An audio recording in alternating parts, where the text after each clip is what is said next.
বিসমিল্লাহির রহমানির রহিম। আজকেই বেলা ৩টার সময়তে আমাদের কাছে খবর এলো এবং মুখ্যমন্ত্রীর টুইট পেলাম যে মুয়াজ্জিন পুরোহিতদের জন্য ৫০০ টাকা করে বাড়ানো হয়েছে। এই ব্যাপারটা নিয়ে অনেকের কাছে ফোন আসছে, পক্ষ থেকে ফোন আসছে আমাদের কাছে। পরে আমরা এটা ঊর্ধ্বতন কর্তৃপক্ষ, অফিসার্স, বিভিন্ন জায়গায় আমরা যোগাযোগ করলাম। তারা বললেন যে যদিও ওখানে টুইটে মুয়াজ্জিন কথাটা লেখা আছে, কিন্তু জিও বেরোবে, গভর্নমেন্ট অর্ডারটা বেরোলে সেখানে ইমামটা অ্যাড করা হবে এবং ইমাম, মুয়াজ্জিন, পুরোহিত সকলের জন্যই ৫০০ টাকা করে বাড়ানো হয়েছে।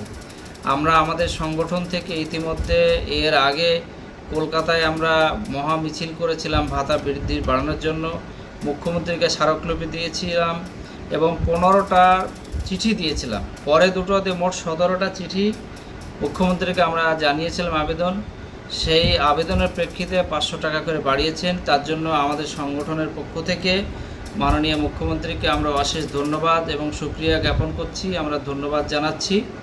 ইমাম মুয়াজ্জিনদের কিছু হলে উপকার হবে, পুরোহিতদের। এর আগের গভর্নমেন্ট ধর্মীয় গুরুদের কিছুই দেয়নি।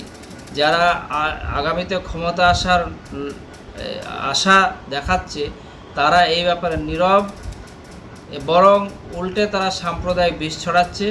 সেই দিক থেকে এই সরকার অন্তত ধর্মীয় গুরুদের যে সম্মান দিয়েছে, সেই সম্মানের জন্য আমরা অত্যন্ত আনন্দিত এবং মাননীয় মুখ্যমন্ত্রীকে আমরা আমাদের পক্ষ থেকে অনেক ধন্যবাদ জানাচ্ছি।